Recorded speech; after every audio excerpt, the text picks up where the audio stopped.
Hello everyone, आज हम करेंगे क्लास 6 का चैप्टर 14 जिसका नाम है जल। तो इस चैप्टर में आज हम पढ़ने वाले हैं बादल, संघनन, सूखा, वाष्पन, बाढ़, ओला, महासागर, वर्षा जल संग्रहण, हिम, जलवाष्प और जल चक्र। पानी के उपयोग की अगर हम बात करें तो पानी का उपयोग हमारी पूरी दिनचर्या में बहुत हम यूज करते हैं। पानी जैसे नहाने में पानी का उपयोग होता है, कपड़े धोने में, खाना बनाने में, बर्तन धोने में। इसके अलावा पीने के लिए हम पानी यूज करते हैं। तो ये जो जल है, ये पानी कहाँ से प्राप्त करते हैं हम? हमारी जो नदियाँ, झील होते हैं, उन सबसे ये पानी घरों तक पहुँचता है पाइपलाइन के ज़रिए। इसके अलावा कुओं, हैंडपंप से भी पानी हमें मिलता है। ये देखिए, झील का पानी पाइप के ज़रिए घरों तक पहुँच रहा है। तो महासागरों की अगर हम बात करें, हमारी पृथ्वी का 2/3 भाग जो है वो महासागरों से घिरा हुआ होता है। यानी हमारी पृथ्वी पर 2/3 भाग पानी ही पानी है। लेकिन ये पानी, क्योंकि इसमें लवण मिला होता है महासागर और समुद्रों के पानी में, तो ये बहुत खारा होता है और ये पीने के लिए उपयुक्त नहीं होता। घरेलू काम के लिए भी उपयुक्त नहीं होता, कृषि और उद्योगों के लिए ये नहीं यूज होता है। एस टी कॉलरिज ने 1798 में एक कविता लिखी थी, rhyme of the ancient mariner, जिसकी कुछ लाइन है कि हर जगह जल ही जल है, पीने के लिए कोई बूंद नहीं। ये महासागर के बारे में उन्होंने बताया था कि कैसे महासागरों में चारों तरफ पानी ही पानी होता है, लेकिन पीने की एक बूंद भी नहीं होती, क्योंकि खारा पानी होता है महासागर का। नाउ ये समझने के लिए कि वो खारा पानी हम कैसे कंज्यूम करते हैं, क्योंकि हम तो पानी पीते हैं, अब वो पानी खारा तो नहीं होता है, पर वो पानी कैसे हम कंज्यूम करते हैं, वो कैसे ठीक होता है, तो इसके लिए हमें जल चक्र को समझना बहुत जरूरी है। अब सबसे पहले जल के विलुप्त होने की युक्ति क्या है। यानी कि आपने देखा होगा फर्श पर पानी अगर आप गिराएं, खास करके गर्मियों में, तो वो कैसे कुछ ही देर के बाद सूख जाता है। उसके बाद अगर आप गीले कपड़े धूप में डालें और वो कपड़े जो हैं वो भी सूख जाते हैं, यानी कि उनका जो पानी है अंदर का वो गायब हो जाता है। तो ये पानी कहाँ गायब हो रहा है? ये जो गीले कपड़ों का पानी है वो धूप की वजह से वाष्प में बदल जाता है और ऊपर हवा में चला जाता है, जिससे आपके कपड़े सूख जाते हैं। उसके अंदर का पानी जो है वो वाष्प बन जाता है, भाप में तब्दील हो जाता है। दिन के समय सूर्य की किरणें महासागरों, नदियों, झीलों, तालाबों में भरे जल पर पड़ती हैं और इस पर जो पानी होता है वो सब किस में तब्दील हो जाता है? भाप में तब्दील हो जाता है, यानी कि भाप में बदल जाता है और वो ऊपर वायु के साथ मिल जाता है। आपने देखा होगा कि कैसे हमने एक लास्ट चैप्टर में पढ़ा था कि पानी में अगर आप नमक मिलाएं और उसे गर्म करें तो पानी तो ऊपर चला जाएगा, भाप बन जाएगा, लेकिन उसका जो लवण है, जो सॉल्ट है, नमक, वो नीचे रह जाएगा। तो ऐसे ही महासागरों में जब पानी भाप बनता है तो वो सिर्फ पानी भाप बनकर ऊपर चला जाता है, लेकिन उसमें जो उपस्थित लवण है वो नीचे ही रह जाते हैं। ये देखिए, सूरज की उपस्थिति में ये जो पानी है वो भाप बन रहा है और नीचे जो लवण है वो नीचे ऐसे ही रह जाता है। पौधों द्वारा जल की क्षति कैसे होती है? तो पौधे भी वाष्पोत्सर्जन द्वारा अपने जो एक्सिस वाटर होता है, जो ज्यादा पानी उनके अंदर होता है, वो निकाल देते हैं पत्तियों से वाष्पोत्सर्जन करते हैं और उसमें वो भाप बन करके ऊपर वायु में पहुंच जाता है। अब वायु में जो जल है वो वाष्पन और संघनन के प्रक्रमों द्वारा प्रवेश करता है। ऊपर हवा में जो पानी जा रहा है, जो भाप बन के पानी जा रहा है, वो वाष्पन और संघनन की जो प्रक्रिया होती है उसके द्वारा वहां पर मिल जाता है। अब बादल कैसे बनते हैं? तो आपने देखा होगा गिलास में अगर ठंडा पानी है तो कैसे कुछ टाइम के बाद उसके चारों तरफ नीचे से ऐसे बूंदे टपकना शुरू हो जाती हैं। तो ये जो बूंदे टपक रही हैं, ये इसका मतलब ये है कि हमारे चारों तरफ वाष्प है। अब वाष्प जब किसी ठंडे टेम्परेचर पे टकराती है, किसी ठंडी सतह पर टकराती है, तो वो बूंदों में तब्दील हो जाती है। ऐसे ही ये जो भाप बनकर जो पानी आपका जो भाप बना है, वो जो ऊपर जा रहा है वायु में, वहाँ क्या होता है, ये छोटी-छोटी जैसे-जैसे वो ऊपर जाता है ना, तो जो तापमान है वहाँ पर थोड़ा ठंडा उन्हें मिलना शुरू हो जाता है। तो जैसे-जैसे तापमान गिरता है, वैसे-वैसे ये जो भाप है वो ठंडी होती रहती है और बूंदों में तब्दील हो जाती है, जिसे हम जल कणिका बोलते हैं। छोटी-छोटी बूंदों में तब्दील हो जाती है। तो ये जो जल कणिका है, बाद में इकट्ठे हो करके ये हमें बादलों के रूप में दिखाई देती है और ये हवा में ऐसे तैरने लगती है। इसके अलावा ये जल कणिका जब आपस में मिल करके बड़ी-बड़ी बूंदें बनाती हैं, तब क्योंकि ये भारी हो जाती हैं तो उसके बाद ये नीचे गिरने लगती हैं बूंदों के रूप में या हिम के रूप में या फिर बर्फ के रूप में।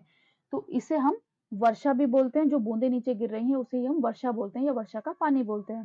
तो ये देखिए ये बादल हैं, ये भारी होकर के नीचे गिर रहे हैं, कभी ओलों के रूप में और कभी हिम के रूप में, कभी पानी के रूप में।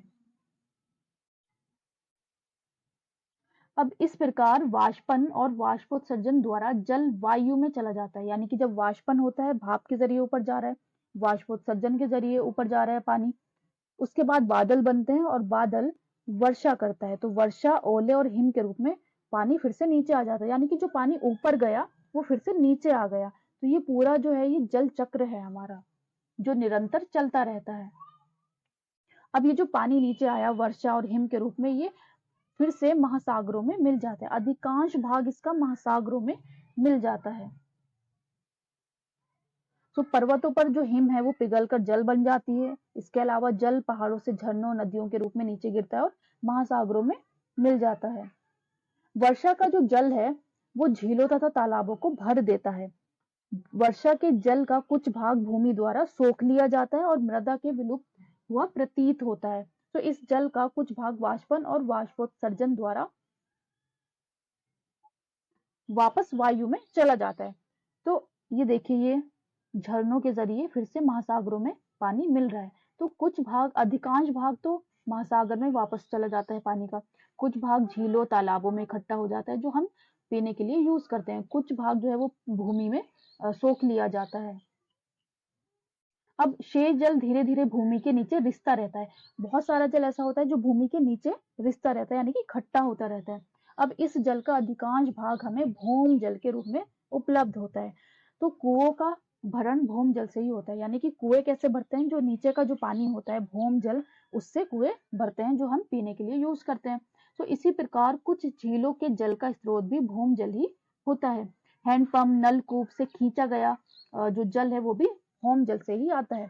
जिन क्षेत्रों में अधिक हैंडपंप या नलकूप उपयोग होते हैं, यानी कि बहुत सारे हैंडपंप है नलकूप है, तो वहां भौम जल प्राप्त करने के लिए हमें गहरी खुदाई करनी पड़ती है।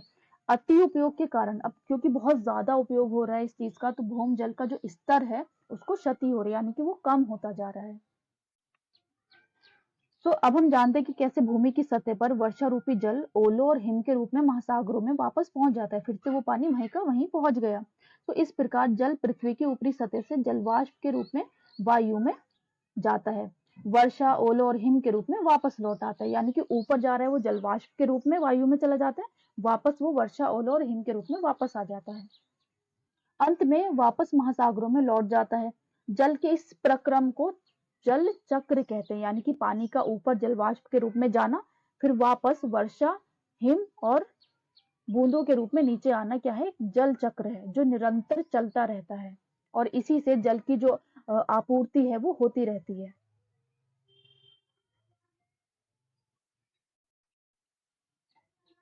ये देखिए ये हमारा जल चक्र, ये ऊपर जा रहा है पानी जलवाष्प के रूप में और इसके बाद फिर वो पानी नीचे आ जाता है पानी के ही रूप में, बूंदों के जरिए या फिर बर्फ के जरिए, हिम के जरिए नीचे आ जाता है। ये तो ये हमारा जल चक्र है जो निरंतर चलता रहता है ना।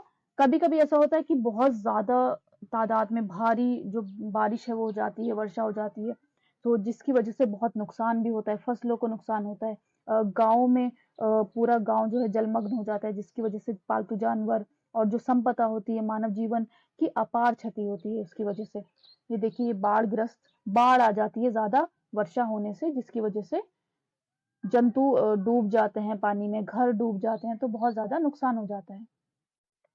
बाढ़ के समय जल में रहने वाले जीव भी बह जाते हैं। प्राय जब बाढ़ का जल उतरता है तो ये जलशय जीव थल भाग में फंसकर मर जाते हैं। तो वर्षा भूमि पर रहने वाले जीवों को प्रभावित करती है, यानी कि अधिक वर्षा बहुत ज्यादा प्रभावित करती है जीवों को। सो यदि काफी समय तक वर्षा ना हो तो क्या होगा?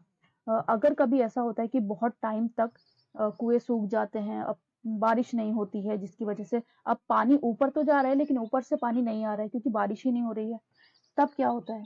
तब सूखा पड़ जाता है। तो सूखे की स्थिति में खाद्यान्न और चारा जो है वो दुर्लभ हो जाता है, यानी कि जो फसलें हैं वो खराब होने लगती हैं। इसके अलावा जो इंसान हैं उनको भी बहुत ज़्यादा कठिनाई होती है, पशुओं को कठिनाई होती है और जो वनस्पति हैं वो भी सूखने लगते हैं।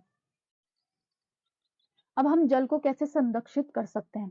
तो सबसे पहले तो जल का जो उपयोग हम करते हैं बहुत ज़्यादा, उसको थोड़ा कम किया जाए, ताकि जो जल है वो सुरक्षित रहे, सेव रहे। नाउ जल की जो माँग है वो दिन प्रतिदिन बढ़ती जा रही है। अब क्योंकि जनसंख्या जो वृद्धि है वो बहुत ज़्यादा बढ़ने लगी है, तो इसके साथ-साथ पानी का जो उपयोग है वो भी बढ़ने लगा है। तो हमें अपने जो पानी का उपयोग है उसे बहुत ही सावधानी से पानी का यूज़ करना चाहिए। कहीं-कहीं पर ऐसा भी होता है कि कहीं पर पानी मिलना बहुत मुश्किल है और कोई-कोई पानी बहुत ज़्यादा यूज़ करता है। लाइन लगानी पड़ती है पानी के लिए। तो हमें जो पानी है उसका संग्रहण करना चाहिए, उसे सुरक्षित रखना चाहिए। अब वर्षा का जल का संग्रहण हम कैसे कर सकते हैं? तो हम वर्षा के जल को संग्रहित कर सकते हैं। तो वर्षा का जो जल होता है उसको एकत्र करके उसका भंडारण करके बाद में उपयोग हो सकता है। पेड़ों में डालने के लिए उपयोग हो सकता है। इसके अलावा जो और काम होते हैं हमारे उसमें हम यूज़ कर सकते हैं। तो इस उपाय द्वारा वर्षा का जल एकत्र करने को वर्षा का संग्रहण कहते हैं। यानी कि बारिश का जो पानी है अगर हम उसे इकट्ठा कर लें बाद में उसको यूज़ कर सकते हैं। सो वर्षा का जल संग्रहण का मूल मंत्र ये है कि जल जहाँ गिरे वहीं एकत्र हो जाए, यानी कि जहाँ बारिश पड़ रही है वहीं उसको एकत्र कर लिया जाए। तो इसके लिए छत के ऊपर वर्षा जल संग्रहण इस प्रणाली में भवनों की छत पर एकत्रित वर्षा के जल को भंडारण टैंक में पाइपों द्वारा पहुंचाया जाता है। तो ऊपर एक ऐसा टैंक बना लेते हैं जिससे जो पानी है बारिश का वो छतों के ऊपर इकट्ठा हो जाता है। ये देखिए छत पर वर्षा का संग्रहण और पाइप के जरिए हम नीचे जो गड्ढे होते हैं जमीन पर उसमें इकट्ठे कर सकते हैं। तो छत पर उपस्थिति मिट्टी के कण हो सकते हैं जिन्हें उपयोग में करने से पहले निष्यादित करना पड़ता है, यानी कि उसको निकाल देते हैं जो मिट्टी के कण होते हैं, उसके बाद में फिर उसका यूज कर सकते हैं। एक दूसरा विकल्प ये है कि सड़क के किनारे बनी नालियों को एकत्रित वर्षा का जल भूमि में सीधे पहुंचा दिया जाए, ताकि बाद में वो जल जो है वो यूज हो। अब इस चैप्टर में हमने क्या क्या इंपॉर्टेंट चीजें पढ़ी हैं। सबसे पहले तो जल जीवन के लिए आवश्यक है। वायु में वाष्पन और वाष्पोत्सर्जन से जल वाष्प मिलती रहती है, यानी कि हवा में कैसे जाती है, पानी कैसे जाता है, वो वाष्पन और वाष्पोत्सर्जन के जरिए। जल वाष्प वायु में संघनित होकर छोटी छोटी जल की बूंदें बनाती हैं जो बादल जैसी दिखाई देती हैं। बहुत सी छोटी जल की बूंदें परस्पर मिलकर वर्षा हिम और ओले के रूप में नीचे गिर जाती है जमीन पर। वर्षा ओले और हिम नदियों झीलों तालाबों कुओं और मिट्टी में जल की पुनः प्राप्ति करते हैं। महासागरों तथा जलीय भागों के बीच जल के चक्रण को जल चक्र कहते हैं। अत्यधिक वर्षा से बाढ़ आती है, जबकि लंबे समय तक वर्षा न होने से सूखा पड़ सकता है। पृथ्वी का उपयोग करने योग्य जल की मात्रा सीमित है, इसीलिए विवेकपूर्ण उपयोग की आवश्यकता है। फिर जो लास्ट लाइन है आपकी, पृथ्वी पर उपयोग करने यानी कि पीने के लिए जो पानी है वो बहुत सीमित है। वैसे तो हमारी पृथ्वी का 2/3 भाग पानी से भरा हुआ है, लेकिन वो कैसा पानी है, खारा पानी है।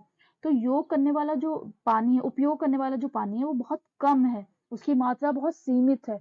तो हमें बहुत ध्यान से विवेकपूर्ण तरीके से अपना जो पानी है उसका उपयोग करना चाहिए और उसको संरक्षित करना चाहिए।